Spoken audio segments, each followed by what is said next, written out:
Hey everyone, it's Megan with Fiveable here tonight, and we're going to review sensation and perception, specifically thresholds and detection. Can you guys hear me okay? I always like to check when we start, just before I start talking too much. If someone could just say yes in the chat, that would be great. And then just a few reminders. It looks like we have a couple maybe new people here tonight to Crowdcast. If you look at the bottom right hand of your screen, there's a spot that says ask a question. So if anytime tonight you are confused about something that I'm explaining, or if you need more information or clarification, you can type a question in there, and it'll give me a little notification, and I will respond when I get a chance to go to the questions. So just a little bit of what's coming up and what to expect in Fiveable. Next week, we're going to continue with sensation and perception and talk about all of the different sensory mechanisms. So that just means like your eyes, your ears, your nose, all of those ways that we experience sensation. The following week, we're going to start developmental psychology and talk about our cognitive and social development. And then when we hit November, we'll be talking about kind of a broad range of things in development: psychosocial, gender, and sexuality. So make sure you're subscribing, make sure you're signing up, and getting these review sessions in time. So this is our first unit, or first time talking about sensation and perception. And basically the focus of this entire unit is basically everything that we know and do and interact with in this world comes from encountering and processing stimuli, whether it's through taste or sight or sound. Everything we know, everything we do comes from that stimuli. And so that's why it's important in psychology to study how all of that works, because that is how we perceive the world, and so that influences how we act and think. This unit makes up about 6 to 8% of the AP exam, and then there's two kind of main focuses, which are the focuses of our sessions, which is how we detect and perceive that stimuli, and then the mechanisms we use to do that detection and perception piece. So that's just the broad overview, and then we're going to jump right into some content. But before we specifically start talking about content, I want you guys to take a second and just think and relax. And so use all of your senses, your vision, your hearing, your touch, your smell, and really focus on what do you see, the shapes, the colors, the images, the shadows, light, dark, things like that. For hearing, what sorts of sounds do you hear? My voice, maybe you have a TV on in the background or music playing, and just focus on all of those different sensations, because we're going to break them down in a little bit and kind of talk about how we experience things and how those sensations influence us. So just kind of take a second and go through each of those. Focus on your vision, focus on your hearing, focus on your touch, and focus on your smell. And maybe you're eating dinner, so maybe there's some taste involved as well. And so the big thing that we have to really understand to really get anything out of this unit is the difference between sensation and perception. And sensation is when the sensory receptors, so the taste buds on my tongue, my eardrum, my lens and my eyeball, when they take in energy from our environment, light waves, sound waves, whatever the food is that's touching my tongue, and then they transfer that information to my nervous system. So it's the taking in of all of that information in my environment. Sensation involves bottom-up processing, and we'll talk a little bit more about that later, but just kind of, I would make a T-chart here and just include bottom-up processing with sensation, and it's all about detection. I'm detecting things in my visual field. I'm detecting smells. I'm detecting sounds, and then that information is taken in and processed in my brain. So from the previous slide, when I had you just focus on some of these different sensations, an example would be if you're looking at your computer screen right now, it would be the lines of the computer screen, the edges, the dark color of your laptop, the bright color of the slides, the curves and the letters. And it's nothing, there's no interpretation happening here.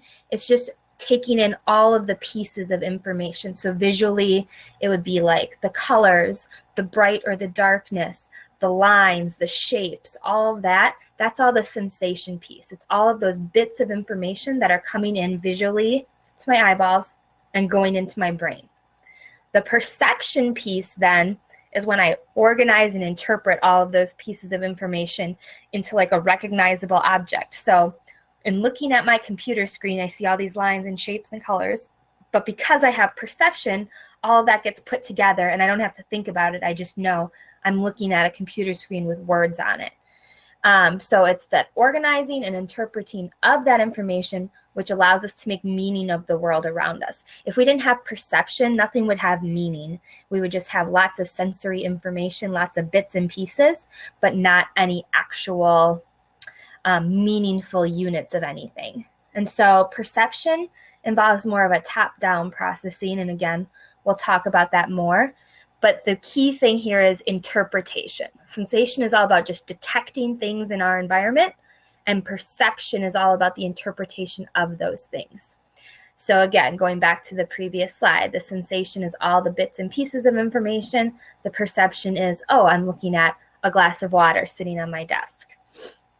And when we talk about these things, it's kind of like, oh, this sensation happens, then perception happens. And we're talking about it like it's this slow process. But we know that as soon as I look at an object, I identify it and I immediately perceive it. So it's not this really long, drawn out process. It is when we talk about it just to understand it.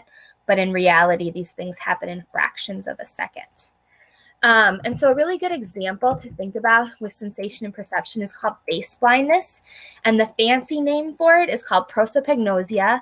And I have seen that word on the AP exam before, so I would make sure that you know face blindness and prosopagnosia are the same thing. So just equate those two in your head. And basically, face blindness is what it sounds like. I can't put together faces and recognize them. So my sensation is normal. I could look at your face and I would see your eyes and I would see your nose and I would see your mouth and I would see any freckles or the shape of your face and all that stuff. I see all of those pieces. And so the sensation is normal. That information is being transmitted into my brain, but the perception is off because I don't recognize you. Even if you were my mother, I wouldn't recognize you. And so people with face blindness have trouble with that perception piece. Their brain can't put all of those pieces together and create a recognizable face. So they see all of the pieces, the sensation is working, but the perception of putting it all together into a meaningful image of a face is off. And so even people with prosopagnosia wouldn't recognize themselves in a picture. And so it's just kind of an interesting disorder because it's just like one little part in the brain basically with perception is off. Everything else is like normal in their lives except they just don't recognize any sorts of faces. And they can, use like process of elimination. Like if they know that their wife has a freckle on her cheek under her eye, they can kind of look for cues and clues that would say, oh, that must be my wife. But they wouldn't just recognize her face as a whole. It's basically all the individual parts and pieces. So this is a good example of kind of understanding the sensation versus the perception piece. So then I mentioned on the previous slides about bottom-up versus top-down processing. And so they both deal with recognition of an object, but the bottom-up really just depends on information from the senses.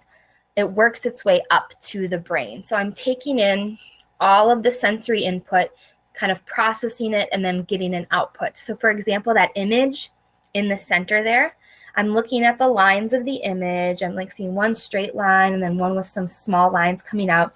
And I might say, oh yeah, that's the number 13. But I've built it up. I've looked at all of the pieces and put it together into an image. However, with top-down processing, I'm actually guided by my knowledge or my previous expectations. So maybe we've been talking about numbers and it's math class, so I'm thinking about numbers. And if I showed you that image, you're more likely to see the 13 because your brain has kind of already been thinking about numbers. You're kind of predisposed to think about it. Or maybe if I just had you recite the alphabet, instead of seeing a 13 in that image, you might see a capital letter B. Because I had you thinking about letters and thinking about the alphabet, those expectations and that previous knowledge have guided you to a different response. And so top-down processing starts kind of in our brains with our expectations and predisposed behaviors, things like that, and our kind of higher level thinking, mental processes. It's how we like construct perception. And that's why two people can experience the same situation and really interpret it differently because of their previous expectations, their previous learning, and how they've been primed to interpret information. So bottom up just kind of starts with like a blank slate. You're pulling in all of the information and then you create like an interpretation and recognition from it. Top down, you're influenced already by like your pre-existing thoughts and expectations. All right. Another way that we like interpret or experience information is with selective attention.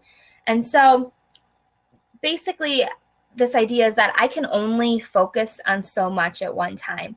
If I were to really, we're taking in literally millions of bits of information like every second because there's all these visual stimuli. Like right now I can see in my room pairs of shoes against the wall, a TV over here, movies over here. And there's all of this like visual stimuli, all of that. There's millions of bits of information, as well as like I can hear the neighbor's dog barking. I can hear my heater kicking in. I can hear my own voice playing through on the video.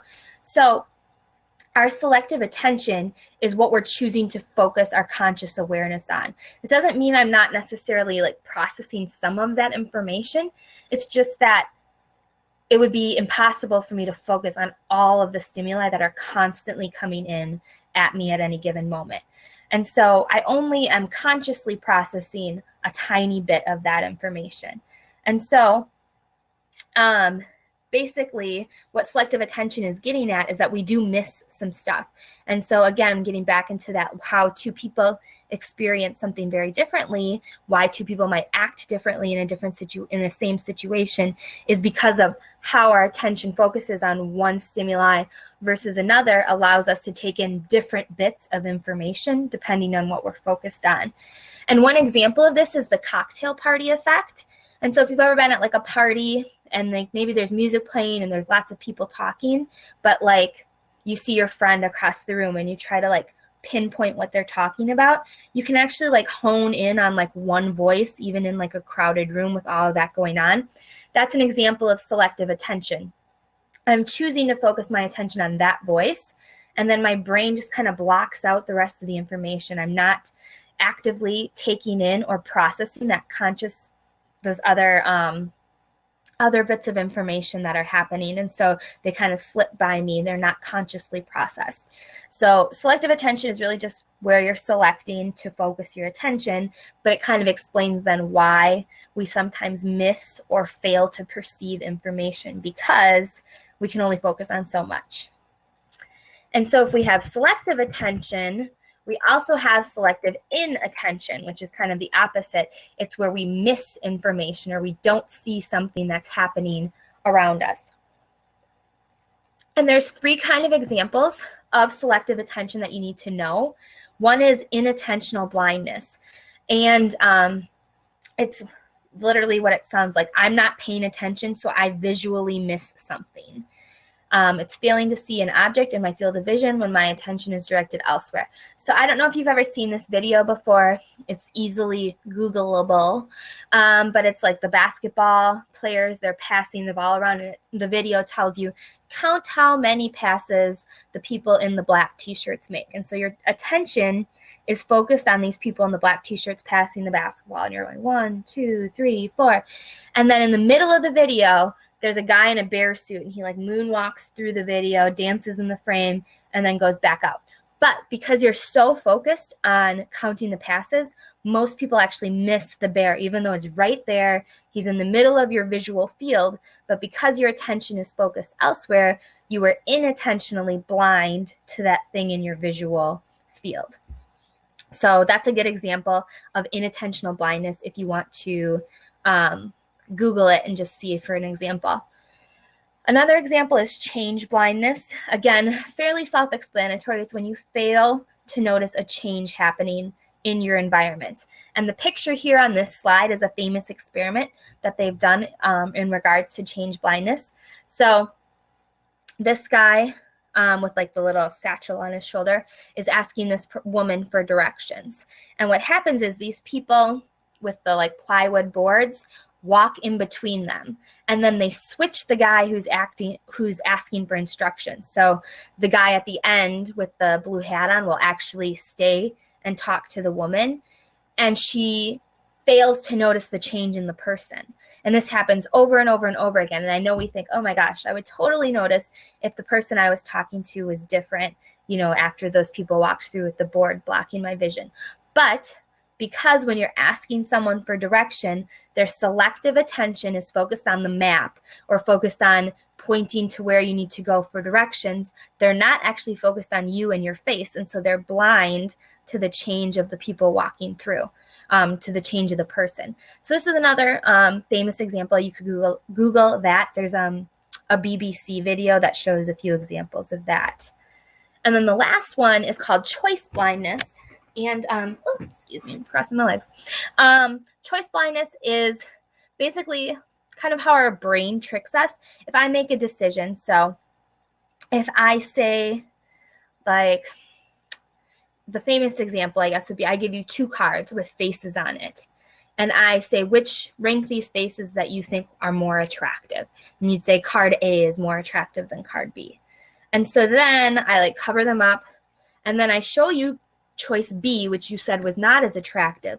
But I said, oh yeah, so why do you think this person is attractive? And you would fail to notice that I changed your choice. And instead, you would look at that picture and justify why you chose it. So you were blind to me switching the person that you had picked was prettier. Basically, even like after we've revealed that experiment to people, 84% of people insist they didn't do it, even though we know they did it because we just saw them do it. And so they're kind of blind to the fact that they were choice blind. There's a good example, another BBC video about people picking attractive faces. And there's a lot of good examples too of like doing food samples. People will stick to whatever they think their choice was because your brain doesn't want to like admit that it was like wrong or tricked. So those are all reasons why we might miss information or we might incorrectly judge information because our attention may be directed elsewhere, and then we become blind to those things. Transduction is kind of its own thing that you just have to know, but basically it's the process that kind of goes between sensation and perception. So we receive sensory stimuli, often using specialized receptor cells. So it could be like cells in our nose or in our eyes or in our ears, whatever sensory system that we're talking about. So they're taking in the information. That's the sensation piece.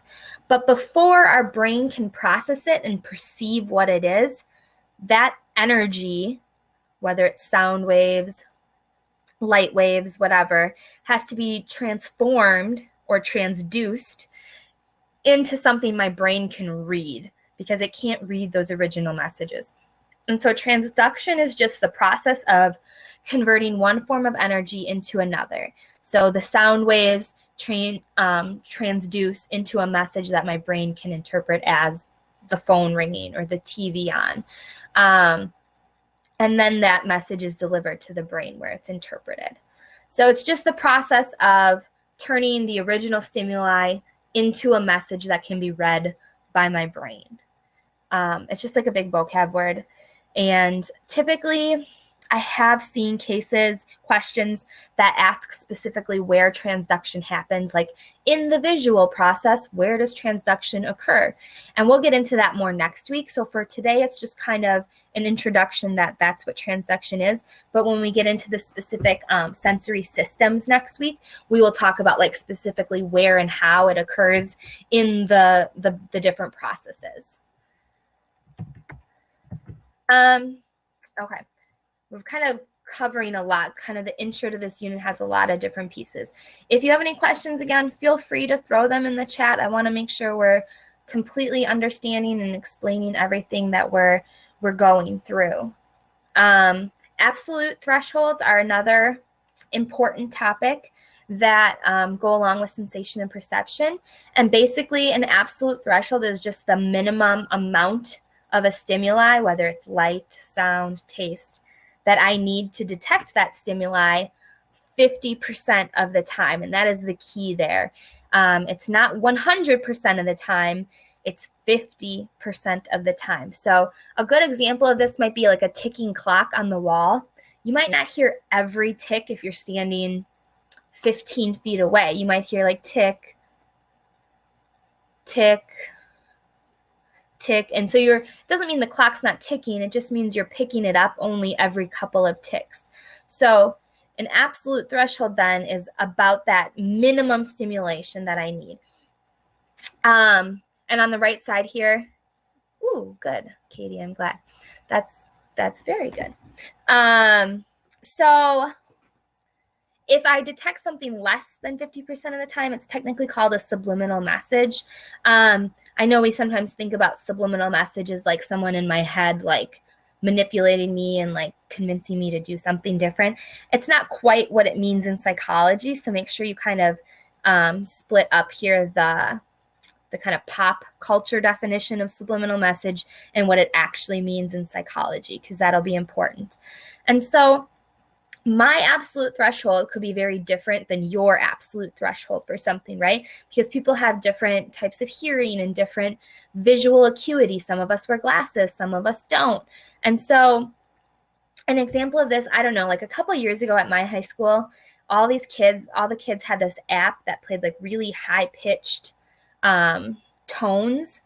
And depending how old you were as like a teacher, some teachers could hear it and some couldn't. That's a good example of varying absolute thresholds. As we get older, our ability to detect especially high-pitched sounds gets lower. And so my absolute threshold, even at 30 years old, is higher. I need more stimulation than you guys do at like 16, 17, however old you are.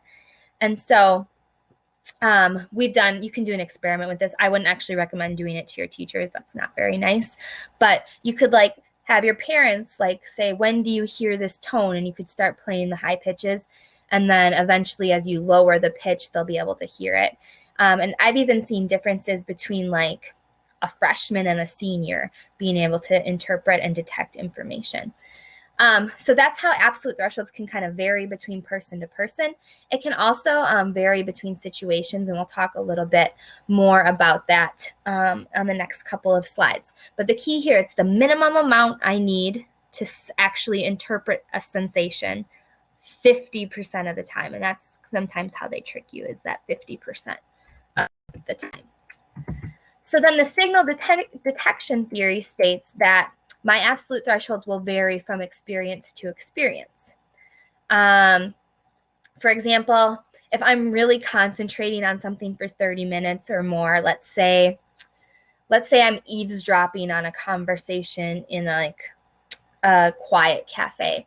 After about 30 minutes, basically your cells and your focus kind of become tired and it becomes harder to stay focused. And so something that I was able to eavesdrop and listen in on at the beginning might become harder to do. And so my absolute threshold becomes higher because I'm losing my focus and it's not as easy to pay attention.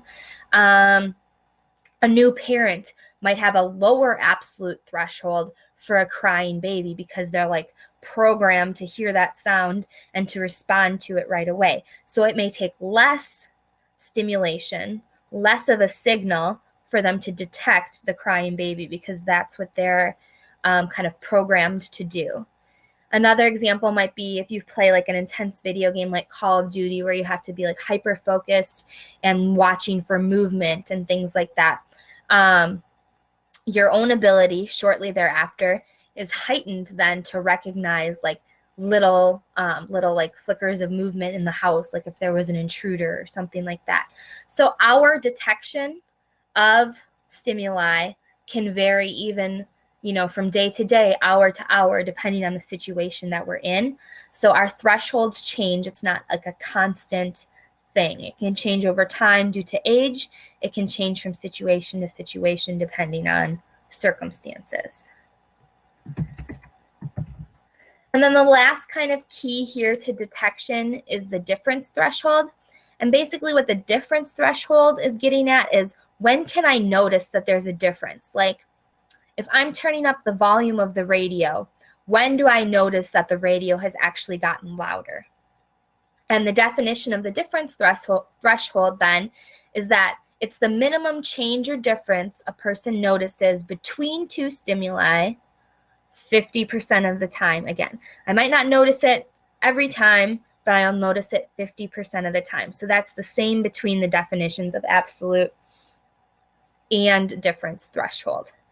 And one thing to know about difference thresholds is that they increase with the size of the stimuli. So think about this.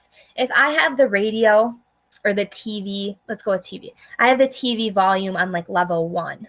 If I click it up just 2 or 3 notches, that's a pretty significant difference, and I notice it right away.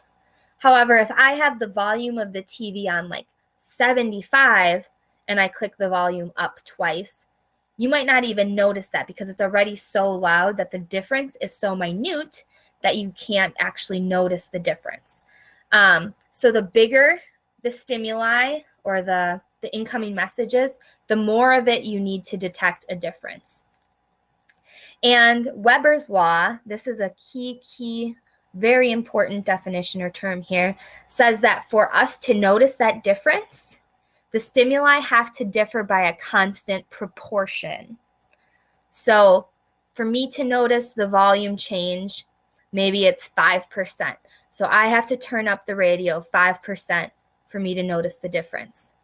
And then the next time I turn it up, it has to be 5 more percent, and then 5 more percent. And if you know like proportions in math, that doesn't mean 5 clicks on the dial. That means 5% of that original number. So as it gets bigger, the difference that it takes also gets bigger. And that's Weber's law. So it's a constant proportion of what has to increase for us to notice it. And there's just some examples on the right-hand side of Weber's law.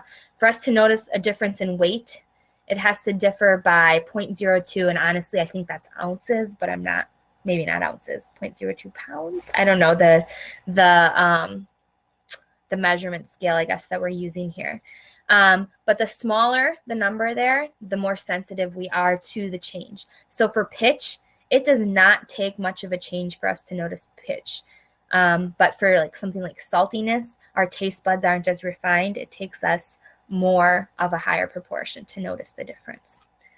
So the absolute threshold is just the minimum that I need to detect a stimulus 50% of the time.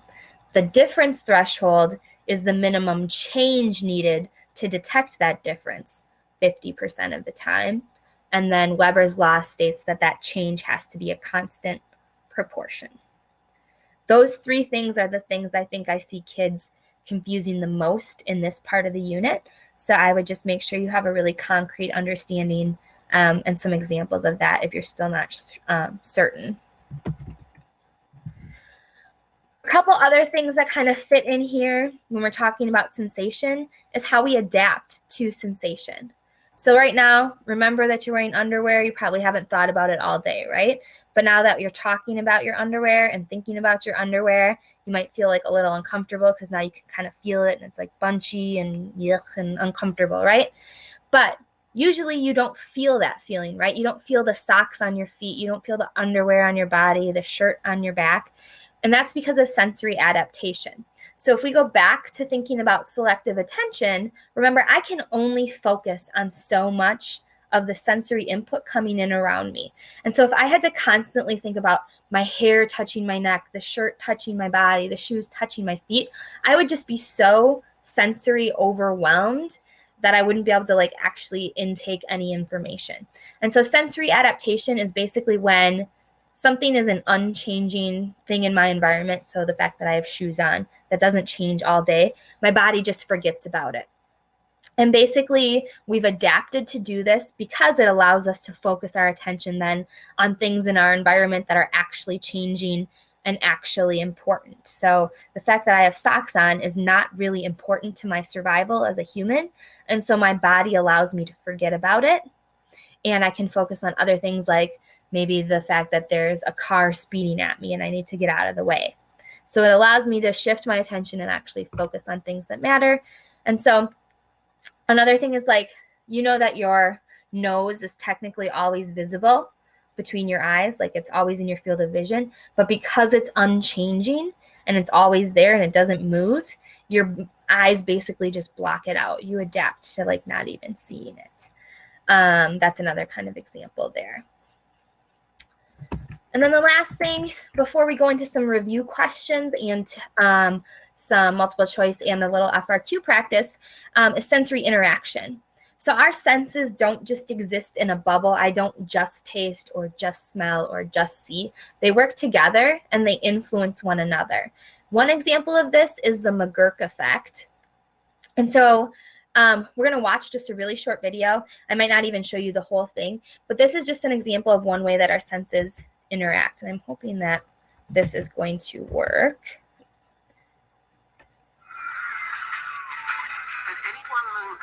We are being bombarded by sensory information. Can you guys see the video? Our brains do a remarkable job of making sense of it all. It seems easy enough to separate the sounds we hear Okay, perfect. from the sights we see.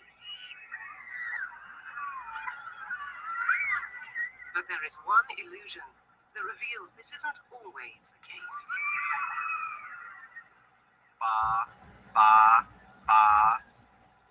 Have a look at this. What do you hear?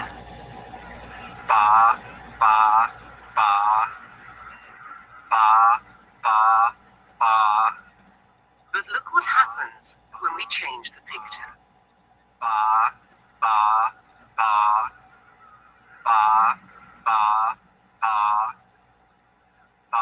And yet, the sound hasn't changed. In every clip, you are only ever hearing bar with a B. It's an illusion known as the McGurk Effect. Take another look. Concentrate first on the right of the screen. Now to the left of the screen. The illusion occurs because what you are seeing clashes with what you are hearing. In the illusion, what we see overrides what we hear. So the mouth movements we see as we look at a face can actually influence what we believe. So that's all we really need to, I think, watch from that to get the gist of what's happening.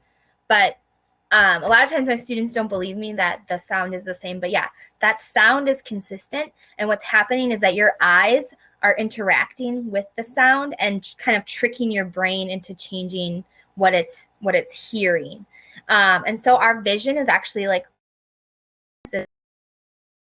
override information that's coming. And it's because we're very visual creatures, right? We rely heavily on our vision. And so it kind of interacts and overrides some of the other senses.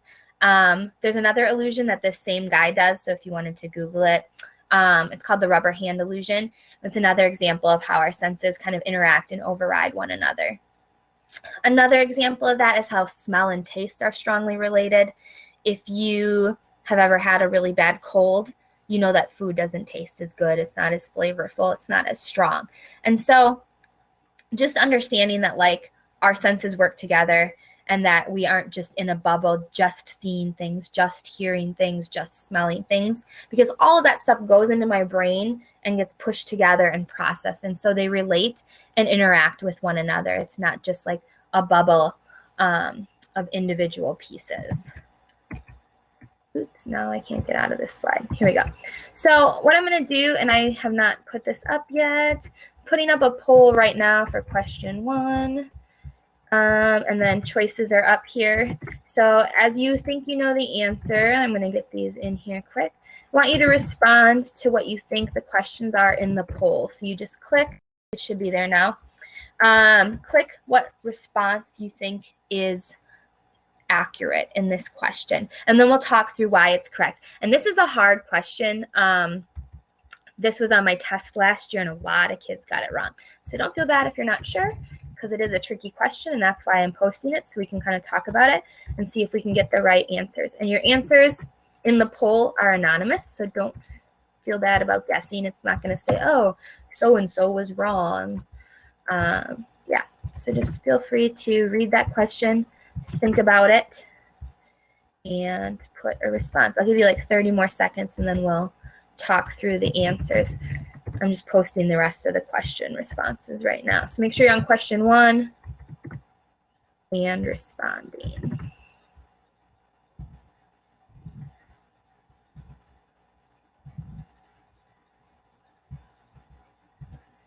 All right, so question 1 is talking about an adult with cataracts in their eyes. So if an adult develops cataracts, maybe, and one thing I think my kids struggle with cataracts is like when you get kind of like cloudy vision and it's hard for you to see. So if it's hard for you to see, which of the following of those statements would be true? All right, we've got a couple votes. The answer is actually going to be A, the absolute threshold for light is likely to increase. And the reason it's increase is it's how much stimulation I need. And so if I have cataracts, which makes it hard for me to see, that means I need more stimulation. So my absolute threshold has increased. So this much light doesn't reach my absolute threshold.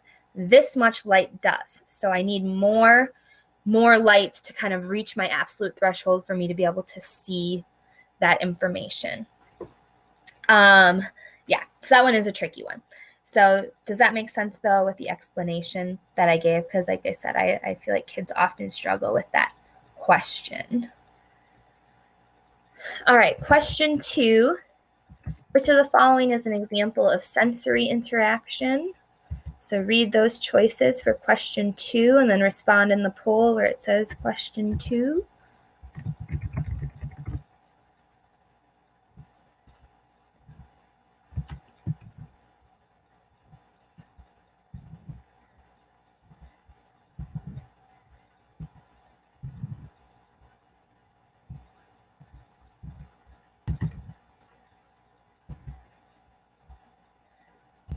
All right, question 2. I'll give you like 30 more seconds. Again, it's anonymous, so feel free to respond. Don't worry about being wrong. It doesn't show me what you put.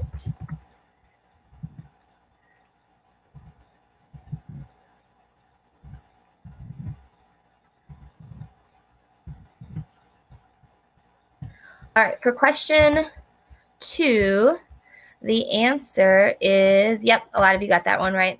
The answer is D, all of the above. So, for example 1, finding that despite its delicious aroma, a weird-looking meal tastes awful. So it smells really good, but because visually it looks yucky to you, then it gives you that bad taste. So your senses are interacting. Finding that food tastes bland when you have a bad cold. So we kind of already talked about that, but basically my nose prevents me from fully tasting food. Or finding it difficult to maintain balance when you have an interaction. That should be ear infection. Somehow that interaction was ear infection. Sorry. That was, yeah, autocorrect, I think. But yeah, your balance involves your inner ear. So if you have an ear infection, then your sense of balance is off. So all of those are examples of how your senses work together and create our sensory experiences. All right, question 3, as the brain receives information about the lines, angles, and edges of objects in the environment, higher level cells process and interpret that information consciously to recognize objects. This process illustrates, give you like 30 seconds.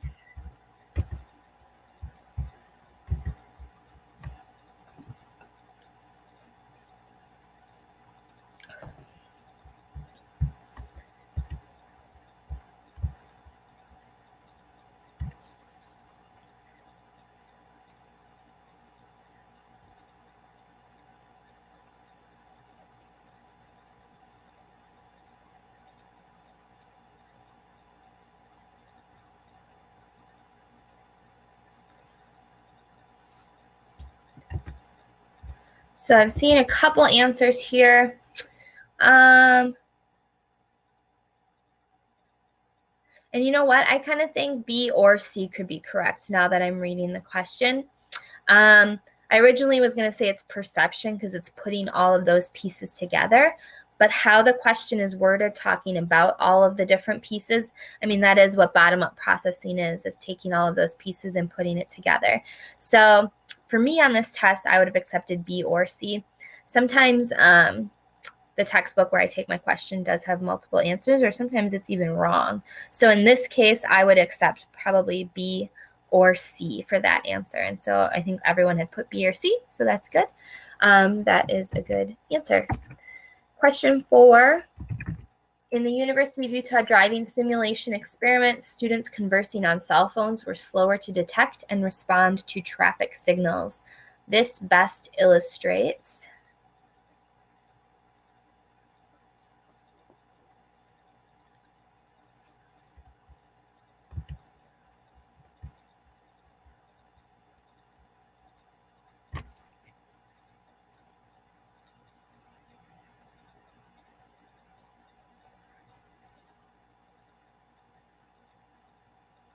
All right, we've got a few votes in.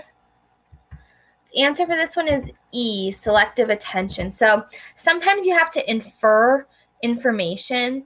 And so by like reading the question, you're thinking about, okay, well, what happens if I'm on a cell phone? So I'm not really probably paying as close of attention to the road. And so this idea that I can only focus my attention in one place at one time would lend itself to this theory then that if I'm focused on my cell phone here and I'm texting or I'm on the phone, my selective attention is on that texting or talking or whatever. And so that I'm slower to respond to traffic signals or people braking in front of me because I can only focus on so much at one time. So that is a good example of selective attention. Last multiple choice question. Although Manuel was sitting right next to his parents, he smelled a skunk minutes before they did. Apparently, Manuel has a lower blank for skunk odor than does his parents.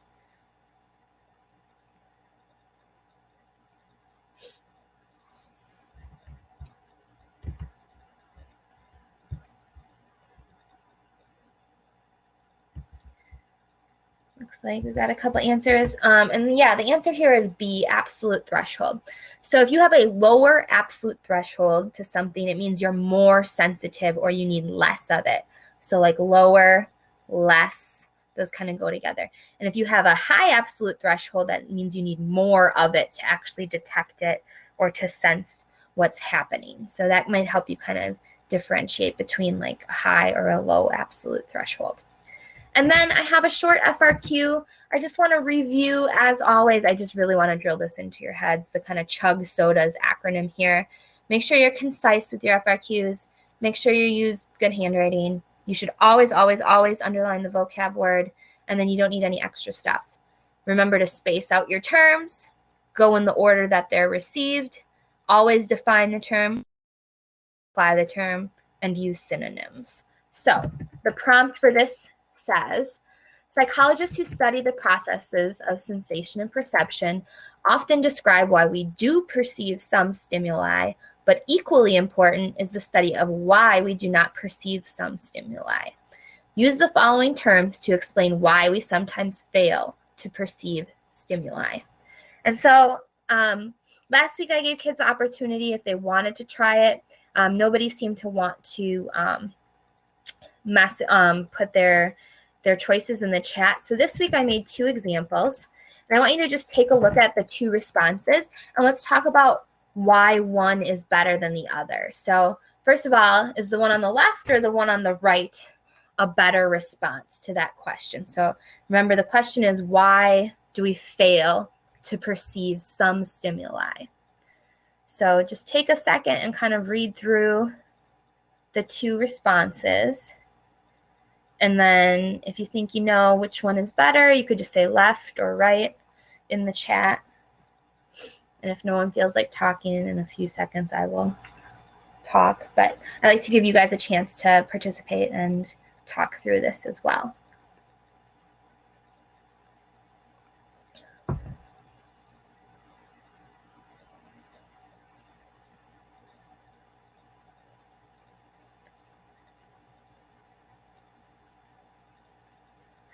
So Sam is saying right, Katie's saying right. You guys are absolutely correct. The right side is better. And it's not just because it's longer, because remember, we do want to be concise.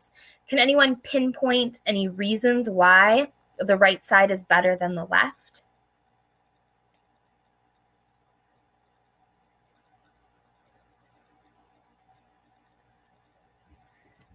I'll give you guys a few seconds again because this is a little bit of reading. So if anyone wants to take a shot at why the right side is better than the left.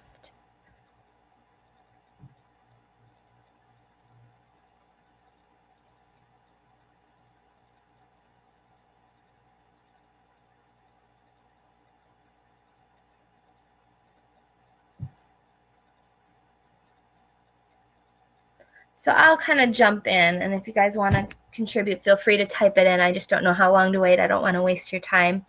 So first and foremost, the definition on the left is not very good. Change blindness occurs when our attention is focused on something else and we are blind to the changes happening in our environment. I'm not using synonyms. And when you define a term and you use the same words like change and blindness, in the definition, it's not good. So it doesn't mean that it's wrong, but you can show a deeper, better understanding by not using those same words. So the definition on the right, change blindness is a perceptual phenomenon that occurs when a difference in a visual stimulus is introduced and the observer does not notice it. I'm saying the same thing, but it sounds better because I'm using synonyms and I'm using like appropriate psychological language as well. So that's a big thing. As for the application, on the left, it's not that it's not right. It's that it's very vague. It's too vague to really show any sort of understanding. You're just saying like, oh, I'm not paying close attention, so I didn't notice the change. On the right-hand side, I set up the example. So sometimes on FRQs, they're not going to give you a whole lot of background information. You have to create a scenario where you're applying the term. So my scenario is that I'm in a busy hallway. I'm talking to my teacher, so that's where my attention is focused, and I didn't notice that my friend switched hats. I'm still saying the same thing that I said on the left, but I've set up the situation more appropriately and showed just a little bit better of an understanding because I kind of fully explained the situation. It's still only, what, 1, 2, 3, like 4 or 5 sentences long, so it's still pretty concise, but it just is a little bit of a higher level response. So hopefully that makes sense. If there's any questions about that, you can throw them in the chat or throw them in the Ask a Question poll.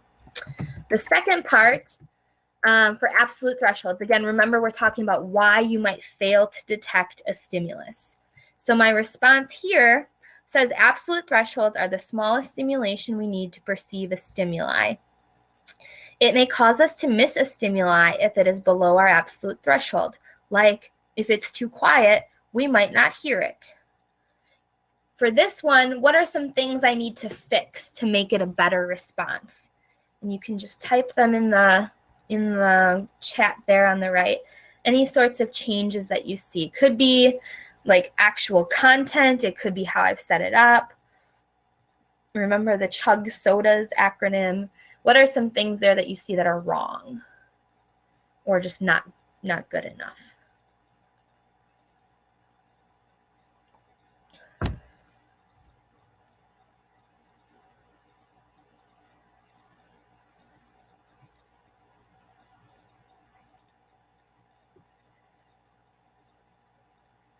Anyone want to take a guess?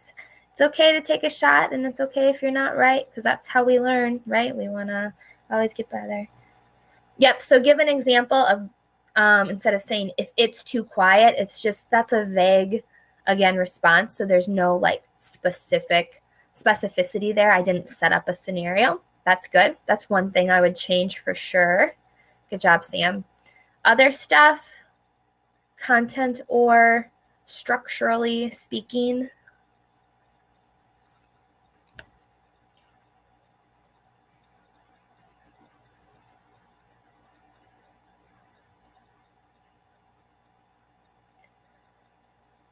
So there's a couple other things I would fix. One, first and foremost, I did not underline the term, so that's just like a habit that we have to get in. So I didn't underline absolute threshold. My definition is also technically not correct because it's not the smallest stimulation we need to perceive a stimuli. It is the lowest level of stimulation we need to detect a stimuli 50% of the time. So to really get that definition point, you had to get that little extra piece of that information there because that's what really sets us apart with our definition. So absolute thresholds are the lowest level of stimulation we need to detect a stimuli 50% of the time. I underlined, I included the proper definition, and then as Sam mentioned, for example, if the radio is on, but the sound waves are below my absolute threshold, my brain may not actually perceive the incoming sound waves.